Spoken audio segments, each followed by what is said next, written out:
इससे ज़्यादा शर्म की बात अब कोई भी नहीं हो सकती कि पेपर सेट करने वाले एक्सपर्ट्स को, पेपर सेट करने वाली एजेंसी को, आप स्टूडेंट्स, वो एस्पिरेंट्स जो कि एग्ज़ाम में बैठ रहे हैं, जो भी मानसिक तौर पर जूझ रहे हैं बहुत ज़्यादा कि भाई कैसा एग्ज़ाम आ गया है, हम लोग पास होंगे कि नहीं होंगे, अब वो स्टूडेंट्स बताएंगे उनको कि आपका जो पेपर है उसमें आपने इतनी गलतियां कर रखी है। ना सिर्फ आपने सीरीज़ को चेंज कर रखा है, बल्कि आपने कोई सेंटेंस नहीं लिखा, आपके ऑप्शंस इधर उधर हैं, आपने हिंदी इंग्लिश में गलती कर रखी है, आपने आंसर की भी यहाँ पर गलत दे रखी है पूरी की पूरी। अब ये पेपर सेट करने वाले एक्सपर्ट्स को स्टूडेंट्स बताएंगे, स्टूडेंट्स। इससे ज़्यादा बुरा हाल नहीं हो सकता कुछ भी, ठीक है, कुछ भी इससे ज़्यादा बुरा हाल नहीं हो सकता। And this is the high time कि हम सबको इसके बारे में बोलना चाहिए, क्योंकि शिक्षा जो है ना भाई, वो ही डिसाइड करती है किसी भी देश में क्या चीज़ें होंगी, क्या सारी चीज़ें हैं। और देश का भविष्य होते हैं शिक्षक जो होते हैं, उनके साथ इस तरीके से डील किया जा रहा है, ये तरीका है। अब कोई भी एग्ज़ाम लगा लो, कितने सारे एग्ज़ाम है, कहाँ पर कहीं पर लीक हो रहा है, कहीं पर कुछ हो रहा है, कहीं पर कुछ हो रहा है। एक टेट एग्ज़ाम है जो कि नॉर्मल तरीके से अपना होता था, और वो इसमें कुछ है भी नहीं इतना, कोई परेशानी इससे पहले होती भी नहीं थी इतना। आपत्तियाँ हर बार होती है, बट अब की बार जो आपत्तियाँ हैं वो 17,500 है।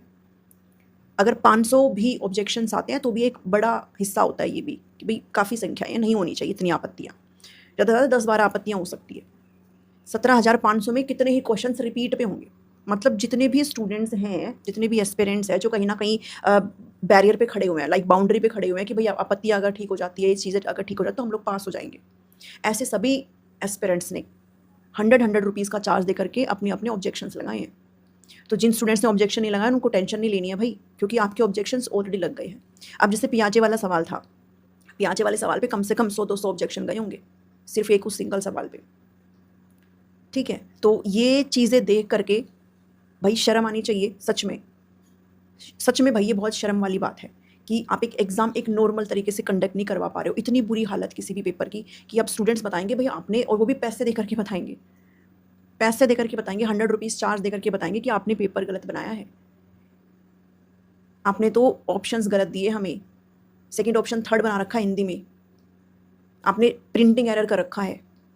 रिव्यू नाम की चीज़ ही नहीं है एग्ज़ाम में, रिव्यू नाम की चीज़ ही नहीं है।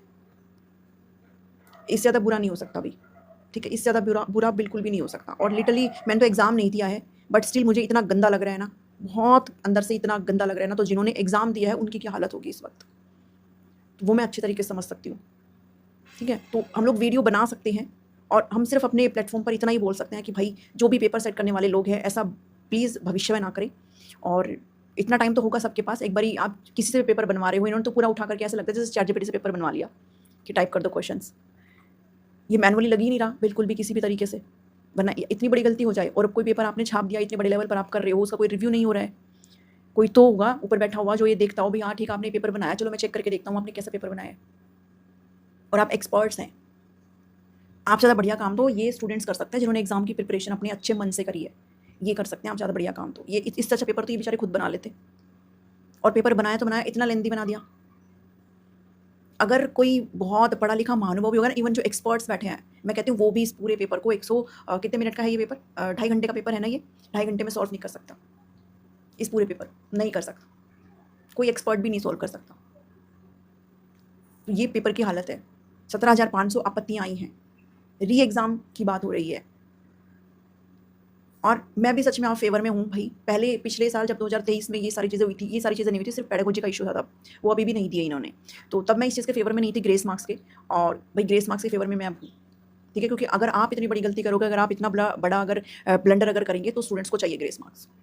और अगर किसी एग्जाम में, कोई टेट एग्जाम में अगर ऐसे ग्रेस मार्क्स अगर फ्री में ऐसे नंबर बांटे जा रहे हैं ना, तो इससे बड़ी शर्म की बात कुछ नहीं हो सकती। ये बोर्ड को सोचना चाहिए इस चीज़ के बारे में, कुछ नहीं हो सकती, ठीक है। ये आपके लिए आप कुछ भी समझ लो क्या हो सकता है। तो ग्रेस मार्क्स के भी फेवर में मैं हूँ और री एग्ज़ाम के फेवर में भी मैं हूँ। अब वो स्टूडेंट्स प्लीज़ बुरा ना माने जिनका क्लियर हो गया है, बिल्कुल सही तरीके से आपको लग रहा है कि आपका क्लियर है, क्योंकि आप वो स्टूडेंट्स हैं जो आप री एग्ज़ाम अगर होगा तभी भी क्लियर कर जाओगे। लेकिन ऐसे स्टूडेंट्स जो कि री एग्ज़ाम अगर होगा तो वो क्लियर कर जाएंगे, बट अभी कहीं ना कहीं लटके हुए हैं, तो उनके लिए ठीक रहेगा।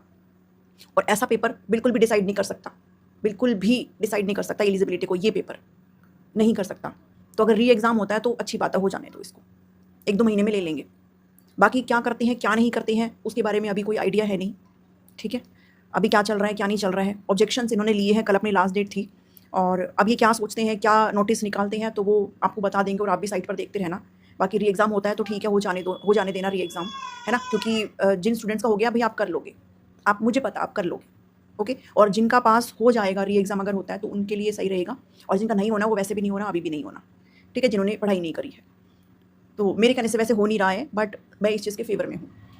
और बोर्ड चेयरमैन जो है, चलो आप भाई हाल फिलहाल में अभी आप चेंज हुए थे, ठीक है, बट पेपर तो शायद उससे पहले ही बन गया होगा, पेपर तो उससे पहले ही बन गया होगा। ये किसकी गलती है? तो इस पूरे HBSC बोर्ड को इसके तह तक जाना चाहिए कि ये किसकी गलती है, ये जो गलतियां हैं ये किसकी है, और ये जो भुगत रहे हैं बच्चे, ये जो स्टूडेंट्स भुगत रहे हैं वो किसकी गलतियां भुगत रहे हैं।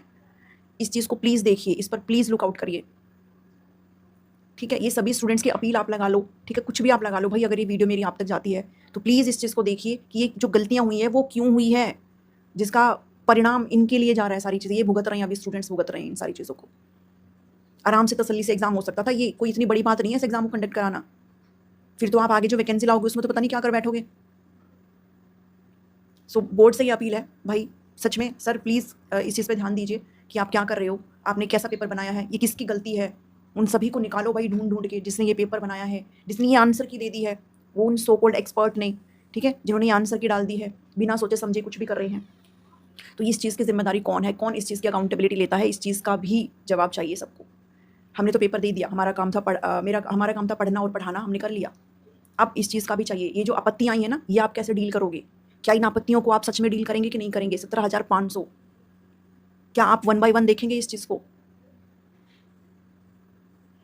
और भविष्य में ऐसा ना हो, इस चीज़ पे प्लीज़ ध्यान दें, ठीक है। और सभी स्टूडेंट से मैं यही रिक्वेस्ट करती हूँ कि अभी इतना, आई नो कहना बहुत ईजी होता है, बट आप जिस सिचुएशन से अभी गुजर रहे हो उस पर बोलना बहुत ईजी हो जाएगा, और आप उससे बहुत ज़्यादा गलत तरीके से गुजर रहे हैं, बट अभी आप कुछ नहीं कर सकते हो, अब जो करेगा बोर्ड करेगा, ठीक है। आप लोग ऑब्जेक्शंस लगा सकते थे, भर भर के आपने लगा दिए, मैंने सबके ऑब्जेक्शंस देख लिए, किसी ने 15 लगाए हैं, किसी ने 20 लगाए हैं, सबके 100 रुपये लगते हैं हर एक क्वेश्चन के। तो आपने ना सिर्फ एग्जाम पेपर को एप्लीकेशन फॉर्म में आपने पैसे दिए, अभी भी आपने पैसे दिए हैं, उनकी गलतियाँ बताने के लिए आपने पैसे दिए हैं, चार्जेस दिए हैं स्टूडेंट्स ने कि भाई तुम्हारी ये गलतियाँ हैं। तो इससे बड़ी कुछ बात नहीं हो सकती। शिक्षा व्यवस्था पर एक करारा थप्पड़ आप ये मान के चल लो भाई, ठीक है।